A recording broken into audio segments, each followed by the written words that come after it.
ପ୍ରଥମ ଆଳତୀଟା 6ଟାରେ ହୁଏ। 6ଟାରେ ମନ୍ଦିର ଖୋଲେ, 12:30ରେ ଭୋଗ ଲାଗେ, 1ଟାରେ ପହଡ଼ ହୁଏ, ପୁଣି 4ଟାରେ ପହଡ଼ ଖୋଲେ, ଶନିବାର ରବିବାର 3:30ରେ ପହଡ଼ ଖୋଲେ। ବାକି ଜୟ ଜଗନ୍ନାଥ ନମସ୍କାର, ମୁଁ ପାର୍ଥ ଆପଣଙ୍କୁ ସ୍ୱାଗତ କରୁଛି ଆଉ ଏକ ନୂଆ ବ୍ଲଗର।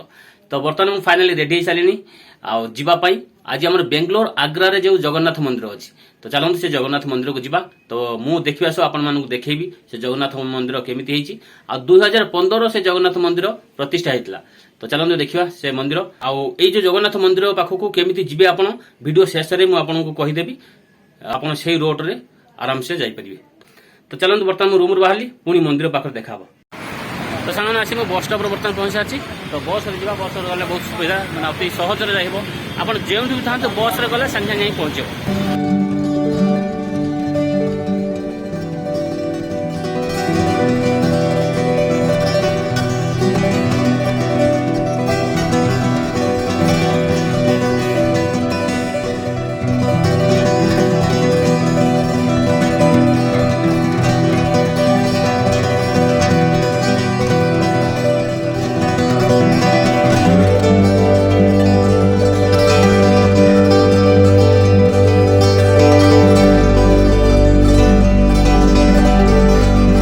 ତ ସାଙ୍ଗମାନେ ଫାଇନାଲ ଆସି ମୁଁ ଆସିଛି ଜଗନ୍ନାଥ ମନ୍ଦିର ପାଖରେ ପହଞ୍ଚି ଯାଇଛି। ଦେଖିପାରୁଛି ଜଗନ୍ନାଥ ମନ୍ଦିର। ଚାଲନ୍ତୁ ଭିତରକୁ ବର୍ତ୍ତମାନ ଯିବା ଆଉ ଦେଖିବା ଠାକୁରଙ୍କୁ।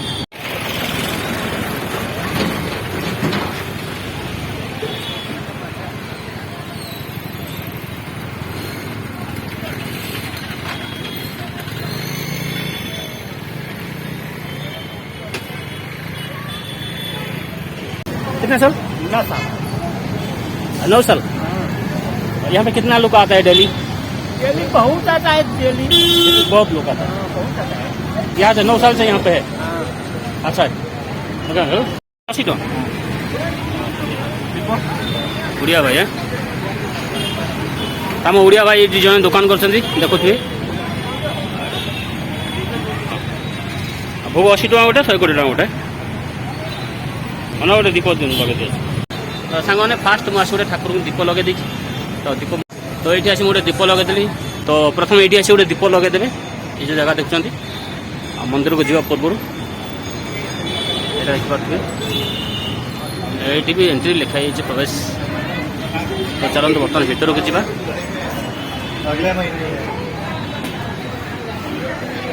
तो यहाँ पहाड़ अच्छी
ପଥର ଗୁଡା ପଡିଛି କାଢି ଦିଅ।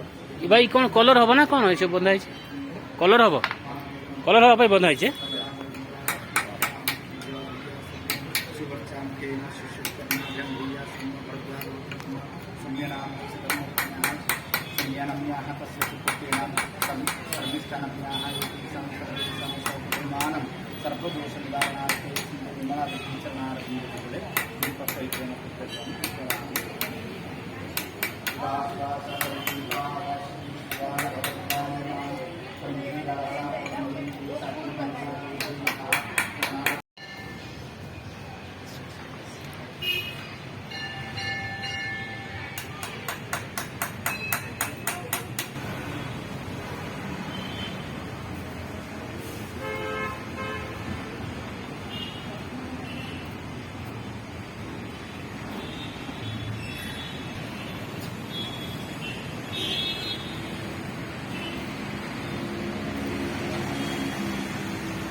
ଦେଖନ୍ତୁ ରଥଯାତ୍ରା ପାଇଁ ମନ୍ଦିର ପୁରା ସଜାଯାଉଛି ବର୍ତ୍ତମାନ ଆଉ କଲର ହେଉଛି ସେଥିପାଇଁ ସବୁ ବାଡ଼ା ଲଗାଯାଇଛି ଆଉ ମନ୍ଦିରରେ ବହୁତ କୁଟି କାମ ହେଇଛି।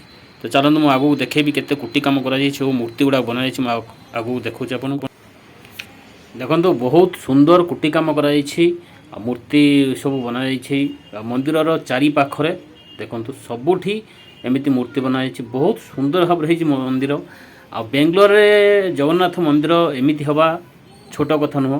ବେଙ୍ଗଲୋର ଏଠି ଆମର ଯେଉଁ ରହିଲେ ଭାଇମାନେ ବେଙ୍ଗଲୋର ଏଠି ଯେଉଁ ଅନୁଷ୍ଠାନ କରୁଛନ୍ତି ସେଇ ଭାଇମାନଙ୍କ ଦ୍ୱାରା ଏତେ ବଡ଼ ମନ୍ଦିର ଗୋଟେ ନିର୍ମାଣ ହେବା କିଛି ଛୋଟ କଥା ନୁହଁ। ବହୁତ ଦେଖିବାର ଜିନିଷ ଅଛି କୁଟି କାମ ଦେଖିପାରୁଥିବେ କେମିତି ତିଆରି ହେଇଛି। ତ ଭାବୁଛି ଏକୁ ତିଆରି କରିବା ପାଇଁ କେତେ ଦିନ ଲାଗିଥିବ ମନ୍ଦିର ଆପଣ ଟିକେ ଭଲ ଭାବେ ଚିନ୍ତା କରନ୍ତୁ।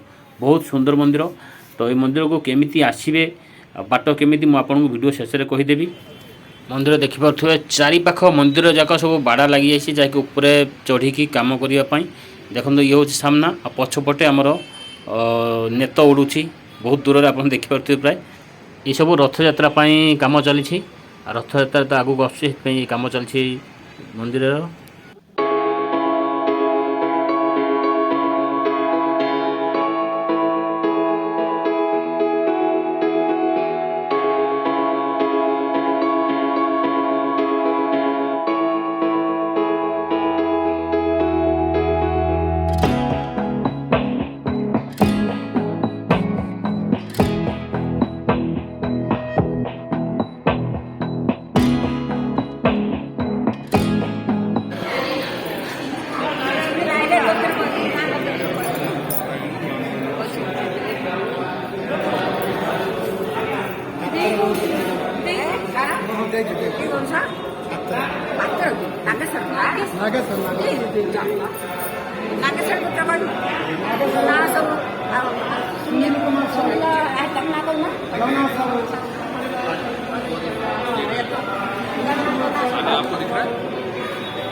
तो देखो बहुत फोटो भी बिक्री होची ठाकुर फोटो बही बहुत पूजा सामग्री आम ओडिया भाई जाने दुकान कर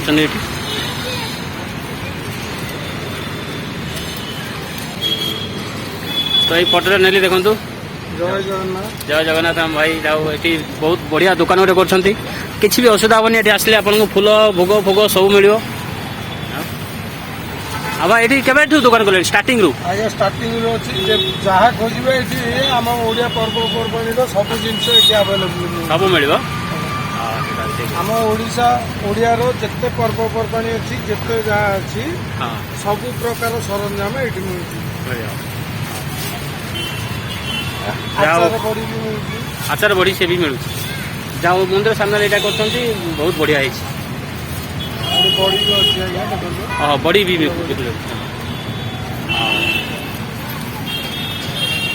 हाँ भांगे भागरे फोटोटा नेली ठाकुर जय जगन्नाथ जय जगन्नाथ सेमिति नहीं से गाँ भीतर बिड़ता ना मेन रोड ओवरफ्लो बस बस फ्लाईओवर अच्छी ना हाँ हाँ फ्लाईओवर छाड़ी हाँ गाड़ी गाड़ी गोटे दिन बस गोटे दिन फ्लाईओवर छाड़ी एपटे डायरेक्ट भिड़ा हुआ हाँ ताने लोक भी बहुत लोक हुआ ठाकुर भी आसना ठीक रथ यात्रा भी बहुत भल लगता एवं सर्ट जगह आसला ତାପରେ ରଥ ଯିବା ପାଇଁ ବି ବହୁତ ଓସାର ଚଉଡ଼ା ଜାଗା ବି ମିଳନ୍ତା, ଲୋକ ବି ପବ୍ଲିକ ବି ଗ୍ୟାଦରିଂ ହେବା ପାଇଁ ଆହୁରି ଜାଗା ମିଳନ୍ତା। ଆଉ ଲୋକ ଯୋଉ ଆସୁଛନ୍ତି ହଇରାଣ ହେଇଯାଉଥିବେ ହଇରାଣ ହେଉଛନ୍ତି ପେଲା ଠେଲାରେ।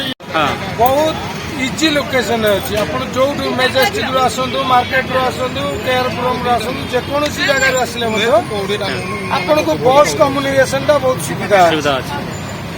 ମାନେ ଅତି କମ ଖର୍ଚ୍ଚରେ ଆସିପାରିବେ। ଆପଣ ଯୋଉଠୁ ବି ଆସିବାକୁ ଚାହିଁବେ ଏଣ୍ଟାର ବାଙ୍ଗାଲୋର ଭିତରେ ସେଇଠି ନଡ଼ିଆ ନେବେ, ପୂଜା କରିକି ଆସିଲେ ପୂଜା କରିକି ଦେବେ।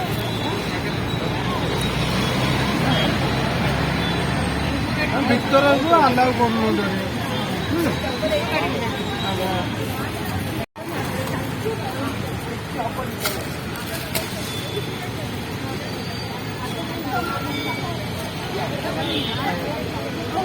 କେତେଟା 7ଟା 70 ଟଙ୍କା, ଇଏ ହେଲା 30, 40 ହେଲା ଆଜ୍ଞା।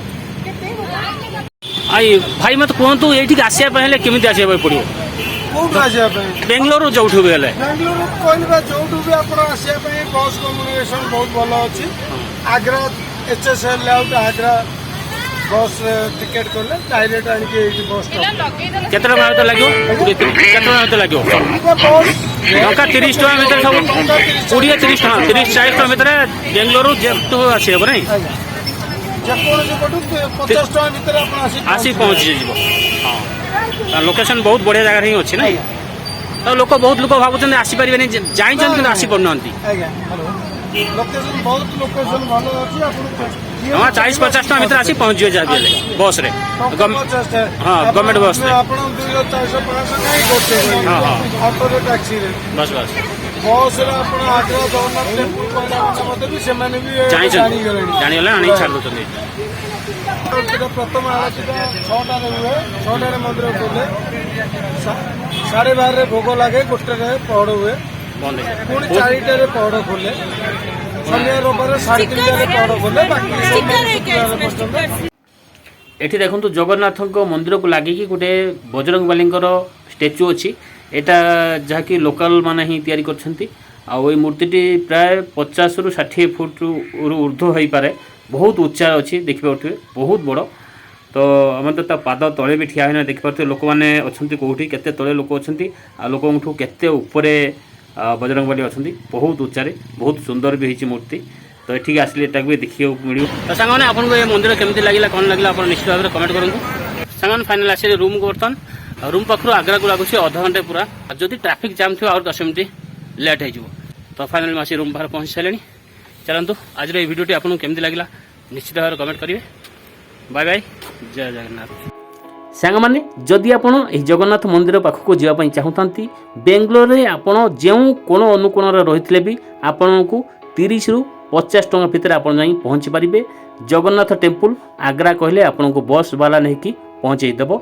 ଜଗନ୍ନାଥ ମନ୍ଦିର ସାମ୍ନାରେ ଅଛି ବସ୍ ଷ୍ଟପ୍, ଆପଣ ସିଧା ସେଇଠି ଓହ୍ଲେଇବେ, କୌଣସି ଅସୁବିଧା ହେବନି। ମାତ୍ର 30ରୁ 50 ଟଙ୍କା ଭିତରେ ଆପଣ ଯାଇକି ଜଗନ୍ନାଥ ମନ୍ଦିର ପାଖରେ ପହଞ୍ଚି ପାରିବେ।